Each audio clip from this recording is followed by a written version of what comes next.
fl-isem tal-Missier u tal-Iben u tal-Ispiritu Santu. Il-grazzja ta' Sidna Ġesu Kristu li mħabba tal-Alla l-Missier u l-għaqda fl-Ispiritu Santu tkun magħkom il-koll. Illum il-Knisja tagħmel it-tifkira ta' San Piju 10 Papa li kien divot kbir tal-Ewkaristija u daħħal l-ewwel tqarbina feta żgħira. Allura dan jgħallimna l-Ewkaristija hija ċentru għal-ħajja nisranija, għal-ħajja tal-komunità. Biex niċċelebraw kif jixraq dawn il-misteri qaddisa nitolbu maħfra. Mulej, int għandek il-kelma tal-ħajja, mulej ħnina. Kristu, int il-ħobż tal-ħajja li niżel mis-sema, Kristu ħnina. Mulej, int l-imħabba u l-maħfra tagħna, mulej ħnina. Ħenna lina Alla li jista' kollox, jaħfrilna d-dubitna u jwassalna għal-ħajja ta' dejjem. Il-udisa din nofruha għar-Ruħ Kelinu u Ġorġa Zammit. Nitolbu. U Alla, inti mlejt lill-Papa San Piju 10 bil-erf tas-sema u l-qawwa tal-Apostli biex jaħdem għal ħarsien tal-fidi Kattolika u għat-tiġdid ta' kollox fi Kristu. Fit-tjieba tiegħek għatina li aħna nimxu fuq it-twissijiet u l-eżempju tiegħu ħalli niksbu il-premju ta' dejjem. Bibnek Sidna Ġesu Kristu li hu Alla u miegħek jgħix fi salta flimkien mal-Ispiritu Santu għal dejjem ta' dejjem.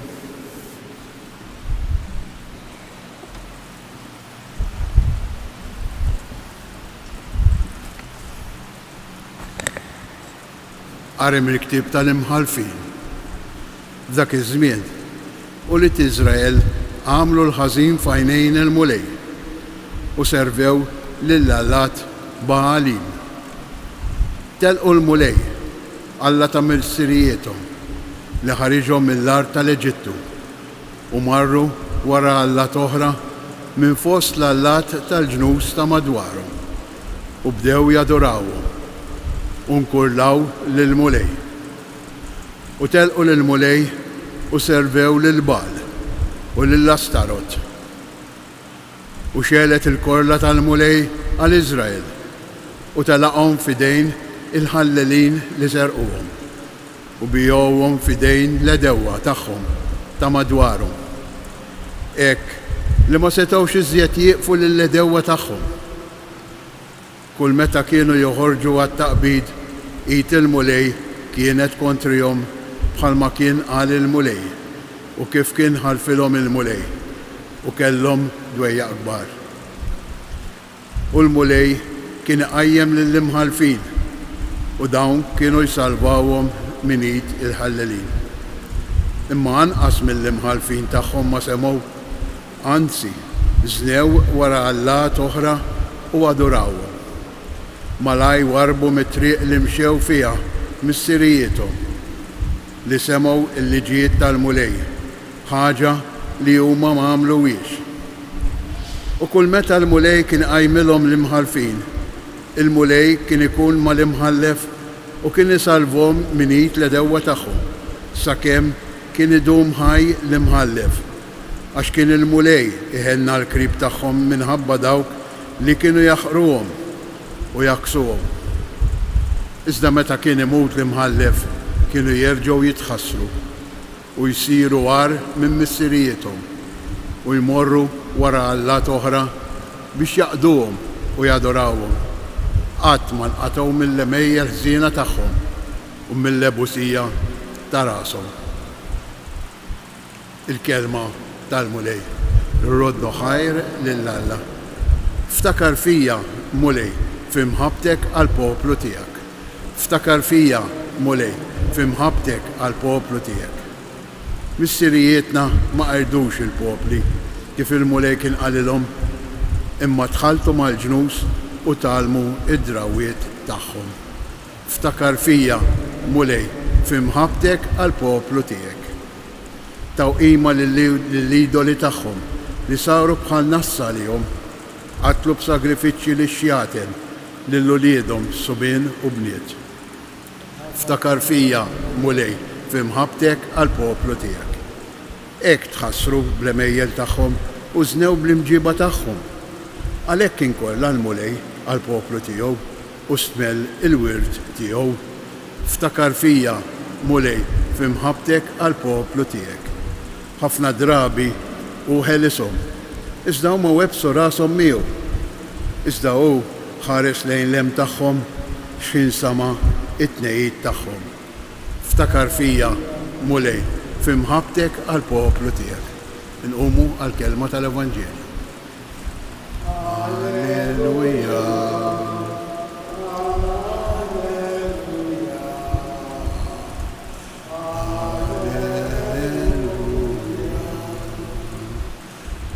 Ħenjin il-fuqra fl-ispirtu, għax tagħhom hija s-saltna tas-smewiet. Alleluja.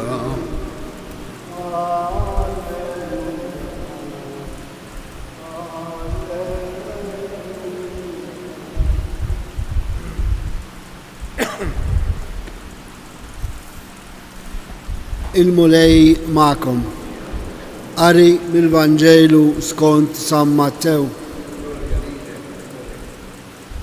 F'dak iż-żmien resaq wieħed fuq Ġesu u għallu: Mallem, x'għandi nagħmel tajjeb biex nikseb il-ħajja ta' dejjem? U Ġesu qallu: Għax tistaqsini fuq it-tajjeb? Wieħed hu tajjeb, jekk int trid tidħol fil-ħajja, ħares il-kmandamenti.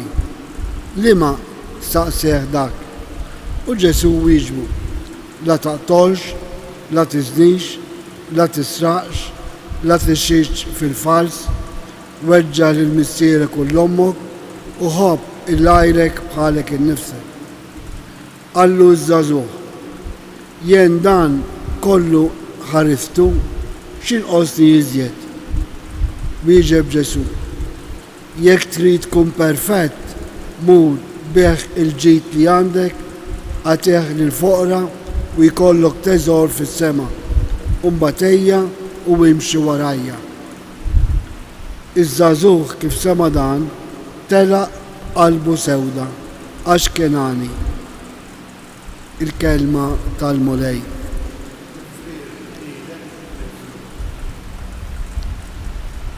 Ħafna drabi aħna ma nkunux kontenti f'ħajjitna, anki jekk inkunu sewwa, Madonna nixtiequ xi ħaġa aħjar. U biex insibu din ix-xi ħaġa aħjar skont il-Vanġelu tal-lum hija illi fil-ħajja tagħna għandna diversi stages. Bħal m'għamel dan kien osservatur tal-kmandamenti, imma kien iħossu insodisfatt, jonqsu xi ħaġa. U Ġesu qallu: Jekk trid tkun perfett, ħalli kollox wejja warajja. Issa aħna biex iħossuna verament fil-ħajja ta' dejjem, jiġifieri niksbu s-sens tal-ħajja tagħna, hija eżjes li npoġġu bħala priorità il-valur spiritwali li hu Ġesu Kristu. Għaliex l-imħabba tagħna lil Ġesu mawqudin miegħu ninkunu nistgħu nagħtu sens għal sitwazzjonijiet li l-ħajja tippreżentalna. Għaliex huwa l-mulej li jdawwal is-sens tal-ħajja tagħna u l-ħajja tagħna l-Istralija li niftakru wkoll hija mixja. Allura rridu nżidu dejjem id-doża Kristjana f'ħajjitna u din inżiduha billi npoġġu bħala priorità il-valur tal-fidi li hu Ġesu Kristu.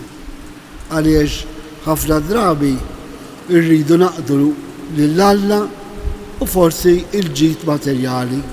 Kif jgħidilna Ġesu, ma nistgħux insegwu lill-Alla u il-flus fl-istess waqt. Imma huwa Alla li bħala priorità jagħti sens għal flus għal ġid materjali li għandna biex nużaw għas-salvazzjoni tal-ruħna u biex ikunu skjavi tiegħu.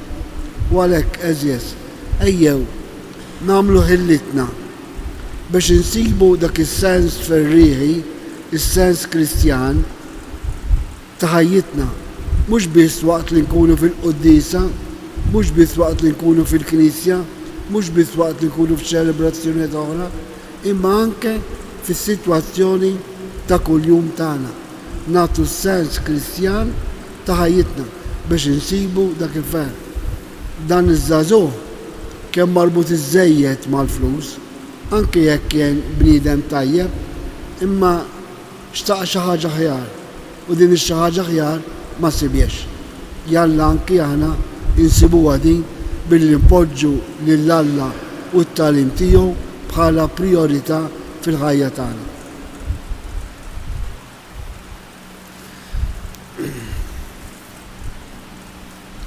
Ħuti eżjes, ċerti li l-missier tagħna fis-smawiet huwa Alla ta' mħabba bla jes. Irresqu qudiemu bifiduċja dawn it-talbiet tagħna fil-waqt li ngħidulu. Uri lilna mulej l-imħabba tiegħek, uri lilna mulej l-imħabba tiegħek. Sabiex il-Knisja tgħix u tħabbar b'mod ċar u sempliċi il-valuri tal-liġi ta' bl-interċessjoni tal-Qaddis San Pio X nitolbu. Mulej il-imħabba tiegħek. Sabiex kull bniedem, allura kull wieħed waħda minna li jan fid-dinja iħossu maħbub minn Alla personalment nitolbu. Uri lilna mulej il-imħabba tiegħek. Sabiex iż-żgħażagħ jilqgħu bil-ferħ is-sejħa li l-mulej jagħmlilhom biex jimxu warajh aktar miqrib fil-ħajja konsagrata nitolbu. Sabiex din il-komunità nisranija biex xhieda ħajja ta' fidi tagħha tkun għajn ta' vokazzjonijiet ġodda nitolbu.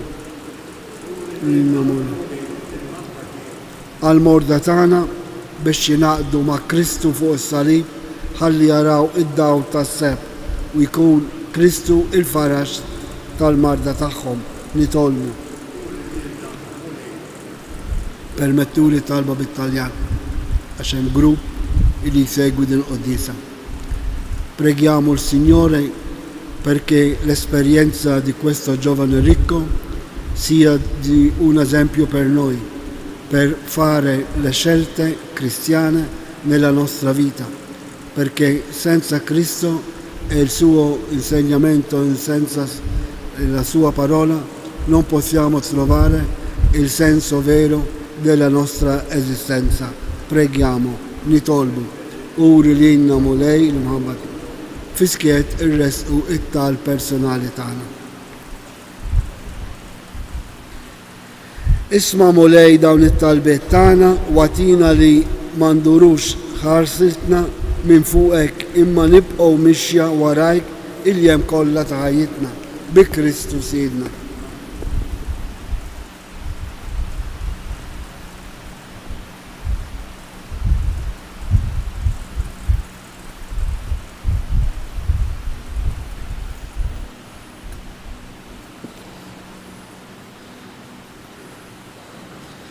Imbierek int mulej Alla tal-ħolqien kollu, għax fit-tjubitek tajtna dan il-ħobs li qegħdin nofrulek, frott tal-art u xogħol il-bniedem li minnu jisralina il-ħobs tal-ħajja.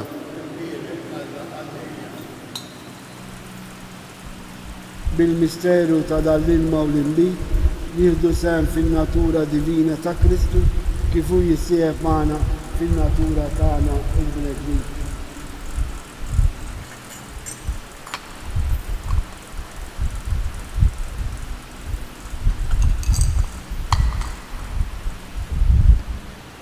Imbierek int mulej Alla tal-ħolqien kollu, għax fit-tjubitek tajtna dan l-imbit li qegħdin nofrulek, frott tad-dili u xogħol il-bniedem li minnu jisralina x-xogħol tar-ruħ. Itolbu ħuti biex is-sakrifiċċju tiegħi u tagħkom ikun joġob lill-Alla l-missier li jista' kollox.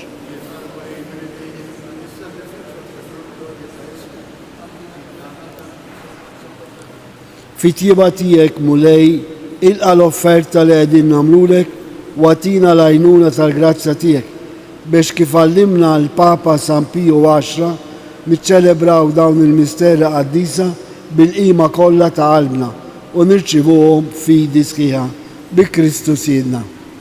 Il-mulej magħkom. Nerfgħu qlubna l-fuq. Niżukħal lill-mulej Alla tagħna. Sewwa u xira ta' sew mulej missier qaddis Alla ta' dejjem tista' kollox tajjeb u daġi ta' salvazzjoni tagħna li dolodu u f'kull sitwazzjoni tal-ħajja rrodurek ħar bi Kristu Sidna. Għax biex timla bil-ferħ il-Knisja tiegħek fit-tifkira ta' San Pio X inti tqawwija bl-eżempju tal-ħajja tajba tiegħu. Issaħħaha bil-erf fit-tagħlim li hu xandar u tilqa' t-talb li jagħmillek għall-ħarsien tagħha. Għalhekk flimkien mal-anġu l-qaddisin intennu l-innu ta' tifħir u ngħidu bla għeda. Qaddis, qaddis, qaddis, mulej Alla tal-eżerċiti, ismawiet u l-arti u mlija bil-glorja tiegħek, osanna fil-oli ta' smawiet. Imbierek minn ġej f'isem il-mulej, osanna fil-oli ta' smawiet. Qaddis ta' sewint mulej inti lajn ta' kull dusija. Qaddes għalhekk nitolbuk dal-offerti bil-barka tal-Ispirtu tiegħek biex isiru għalina il-ġisem u d-dem ta' Sidna Ġesu Kristu. Li meta kien ser jingħata biex minn rajh ibati ħal ħobs, ratti l-ħaj, qasam, tal id-disċipli tiegħu u qal. Ħudu u kulu l-kol minn dan, għax dan huwa ġismi li jingħata għalikom.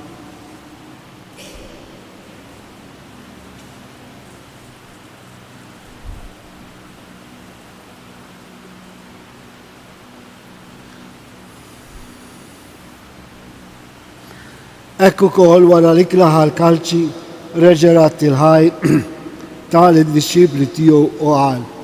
Ħudu u xorbu minnu l-kol, għax dan huwa l-kalċi ta' demmi tal-patti ġdid li jibqa' dejjem. Id-demm li jxerret għalikom u għall-bnedmin kollha għal maħfra ta' dnubiet. Għamlu dan tifkira tiegħi.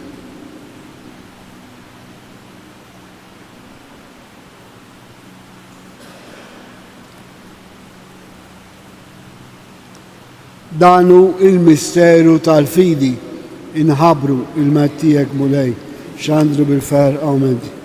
Nistennawk sama tiġi fi glorja. Għalek aħna u namlu dam tifkira tal-mewt u l-għawmin ta' Sidna Ġesu Kristu nofrulek mulej il-ħof tal-ħajja u l-kalċa tal-salvazzjoni u rodurek ħajra xoġbok tilana għawn u dimek biex naħduk. U mitċokon tagħna nitolbu l-Ispirtu Santi għadna fl-ġisawijiet li jina nieħdu sehem il-ġisew id-dem ta' Kristu. Ftakar mulej fil-Knisja tiegħek imxerda mad-dinja kollha.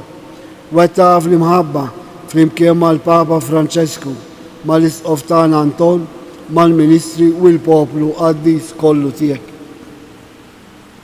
Ftakar f'ħutna Kelinu u Ġorġo Zammit li joġbok issejħilhom għal għandek minn di-dinja.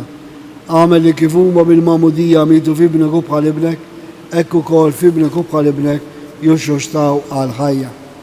Ftakar f'ħutna dawk li raqdu fit-tama tal-qawmien, ftakar ukoll fil-mejtin kollha. Daħħalhom quddiemek fid-dar tas-seb tiegħek. Ħenna lina l-kol nitolbuk, għati lina wkoll il-wir tal-ħajja ta' dejjem. Flimkien mal-Verġi Mqazza u Malla Marija, San Giuseppe, l-Apostli, San Ġorġ Preka, San Pio X u l-qaddisin kollha li jgħixu fil-biberija tiegħek sa mill-bidu tad-dinja. Għamel li magħhom infarruk u nsebħuk Ġesu Kristu ibnek. Bi Kristu, ma' Kristu u fi Kristu jingħata lilek Alla mistier li tista' kollox flimkien mal-Ispirtu Santu kull ġeħu glorja għal dejjem ta' dejjem. Flimkien nitolbu kif għallimna Ġesu, missirna li jinti f'ismawiet jitqaddes ismek, tiġi salnatek, ikun li tritin kif is-sema jida fl-ard. Ħobżna ta' kuljum għatina l-lum, aħfrinna d-nubitna, bħalma nafru l-minu ħati għalina, la daħannex fi tiġri, iżdaħlizna mid-deni. Eħlisna nitolbuk mulej minn kull deni, għatina fit-tieba u ħina tijak il-paċi fi żminna, biex ikunu ħilsa dejjem mid-dnub u mħarsa minn kull inkwiet. Aħna u nistennew u nittamaw il-ħena u l-miġġa tas-Salvatur tagħna Ġesu Kristu. Mulej Ġesu Kristu li għedt l-apostli tiegħek inħallilkom isliem nagħtikom isliem tiegħi. La tħares lejn nubitna, iżda ħares lejn il-fidi tal-Knisja tiegħek. Għatija slem u laqda li intrid fija, int li tgħix fis-saltan għal dejjem ta' dejjem. Il-paċi ta' Ġesu tkun dejjem magħkom. Għatu sinjal ta' paċi li xulxin. Il-ġisem u d-dem ta' Kristu f'dan il-kalċi li ser nitqarblu bihom ikunu jiswewna għal-ħajja ta' dejjem.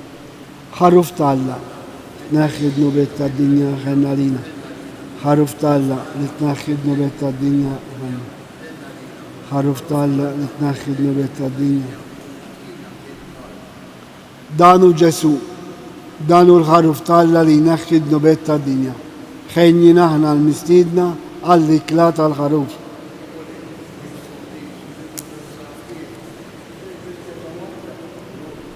Il-ġisem ta' Kristu jħarisna l-ħajja ta' dejjem.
Grazzi, Signor Alla, واغفر لي Signor.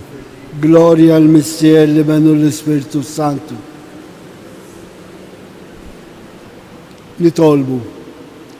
Aħna u niċċelebraw it-tifkira tal-Papa San Pio X, nitolbuk mulej Alla tagħna biex bil-qawwa ta' dan l-ikel tas-sema nibqgħu sħaħ sal-aħħar fil-fidi u nkunu qalb waħda bejnietna fil-mħabba bi Kristu Sidna. Qabel nirċievu l-barka biex il-mulej jigwidana matul din il-ġurnata, nitolbu l-interċessjoni ta' Omna Marija ħalli l-għażliet tagħna jkunu dejjem għażliet skont ir-rieda tagħha, dik l-imħabba li bija jurina kuljum. Slima lik Marija bil-grazzja mimlija l-mulej miegħek immerkin fost in-nisa u mbierek il-frott tal-ġuf tiegħek Ġesu.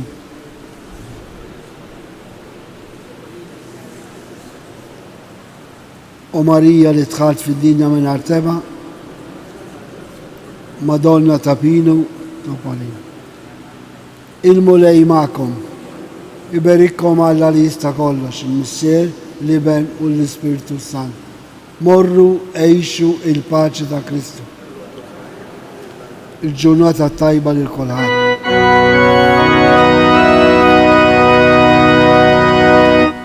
Madonna ta' Pinu, lontana